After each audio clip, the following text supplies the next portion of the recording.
While I was watching that world premiere reveal, I was literally at a loss for words. There were so many great new features being added all at once. It was a bit overwhelming at first, to be honest, but after gathering my thoughts, I made this video. So let me share them with you. Welcome to episode 6 of my thoughts. It's Be Righteous from Identity. How's everyone doing? I know I'm feeling so excited about the Warlords of New York expansion. Today, I want to briefly share my thoughts on that. Also tell you all about new talents we know so far coming with the expansion if you didn't know already, and how some of those talents will affect our current exotics, because the exotics are completely changing in a way that you may not even realize. So stay tuned. If you're new to my channel and you enjoy discussions regarding all things Division 2, also build videos from DPS all the way to skill, then you're definitely in the right place. So please drop a like and don't hesitate to subscribe. So with this huge overhaul, Massive are pulling out all the stops by utilizing every single resource by basically merging the concepts of both Division 1 and 2. And as we draw closer and closer to March 3rd, that statement can't be more true. Let's take, for example, Destiny. Remember when they implemented that expansion, The Taken King, and how great it made that game afterwards?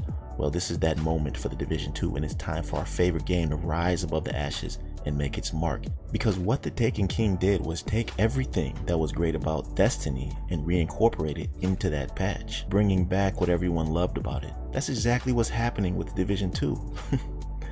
This game's core system is being addressed, along with many other aspects being added. Amongst those are new talents. With all passives being removed, the devs had to make the active talents even stronger and more in depth than ever before in order to compensate for what is being taken away. So essentially, the talents will soon define your build. Everything will start from there. Here's some of the new talents being added, and I want to emphasize how these will affect the exotics we currently have.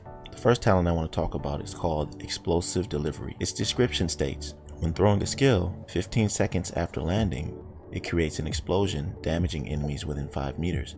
Damage scales with skill tier, dealing 25 to 100% damage of a concussion grenade. At most, 1 per skill.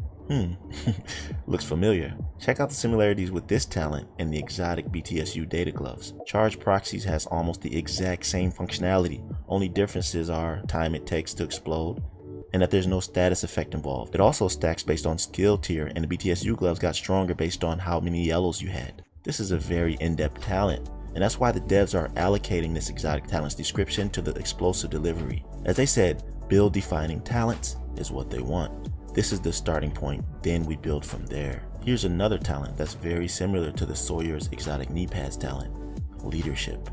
This one says performing a cover to cover grants 20% of your armor as bonus armor to you and your allies for 10 seconds. And the cooldown is 10 seconds as well. Wow, it's funny how in my Disruptor build I stated the same thing. With this build using the knee pads, you take the leadership role. I don't know if you guys noticed that, but that's what I said in my build video. So it's just a bit ironic how they named this talent Leadership. Pretty cool actually. Anyways, you see how they're making the same transitional move of talents as they did with the BTSU. So does this mean that talents are becoming more complex and interesting whilst exotics are being dumbed down?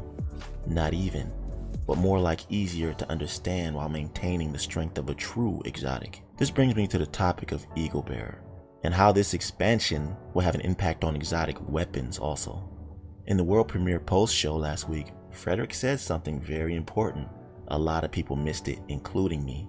It was only till I watched it again that I caught on to what he actually said about exotic weapons.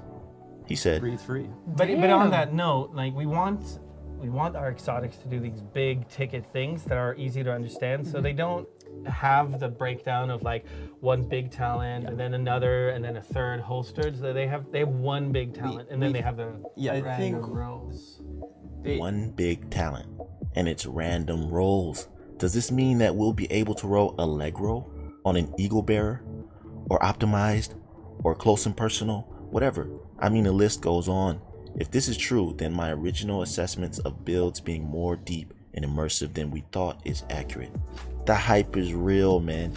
In the Division 1, the exotic weapons were like this. One big talent that was simple to understand yet made a statement. Here's a good example, the Urban MDR. Which used to be an exotic rifle and one that you could only get from a survival cache through RNG. which was so satisfying by the way. It had a talent called Distracted, which gave you 18% damage against targets with status effects. Now in Division 1, there never used to be any holstered talents or any designated talents for any slots, just talents, and they worked based on firearms, stamina, or electronics. They were either enabled or disabled based on that. That's why when a God rolled weapon dropped in a DZ like brutal, deadly, and responsive, it was all the more sweaty and satisfying to extract. But let me not get ahead of myself. The point I was trying to make is that I used to have an urban MDR for every build. Firecrest, Reclaimer, Predator's Mark, Final Measure. Basically all of my builds had that MDR and each one had appropriate talents to fit each build, which made it more versatile as an exotic weapon. You can't do that now with the exotic weapons we have. So if Fredrik stays true to his word, then we'll have this system back again. The endless combinations are giving me goosebumps right now. Remember in episode 3 of Righteous Thoughts when I said me and Currency were discussing the revamp and he made a suggestion about how the passive talents could be allocated to weapon talents to compensate for them being removed? Well, this is the perfect opportunity to implement that change. This would be an absolutely amazing upgrade to this system if they do this or even something similar. Let me tell you the rest of the talents that have been shown so we can wrap this video up. Companion. While you're within 5 meters of an ally or skill, total weapon damage is increased by 15%. Empathic Resolve. When you repair an ally, increases their total weapon and skill damage by 20% for 10 seconds and 5% if self. Glass Cannon. All damage you deal is amplified by 25%. Wow. And all damage you take is amplified by 50%. This phrase, amplifies your damage, is actually something new being incorporated in the game. It's very clear what it does. It takes all your damage values from crit all the way to weapon damage and amplifies that value into a force that yields an outcome to which whoever you're shooting at will notice. We were all given a brief understanding of this with the overcharge talent that was showcased a couple weeks ago when discussing the skill tier system. The next talent is Focus, which is a beautiful talent for snipers and rifles. What it does is increases total weapon damage by 5% every second you're aiming while scoped 8 times or higher, up to 50%. It's good that it has a limit. Next up, we have Combined Arms, that when shooting an enemy increases your total skill damage by 25% for 3 seconds. Pretty simple and straightforward. I like it. Last but not least, we have Overwatch. After staying in cover for 10 seconds, increase allies' total weapon damage and skill damage by 12%. As long as you remain in cover or in a cover-to-cover move. Man, I can see this talent being used in raids while trying to hold down an area, also in PvP for the same purpose. And it benefits everyone in your group, doesn't matter whether you're using a skill tier or weapon damage. This will be very useful, I think.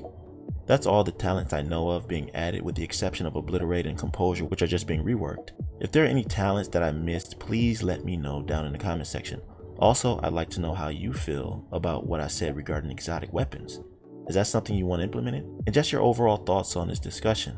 That's all I have to say in this episode. If you enjoyed this discussion and if it helped you out in any way, please feel free to drop a like for more content like this and subscribe if you're new. This is only the beginning of this long journey we're soon to embark on. So come with me and I'll see you in the next video.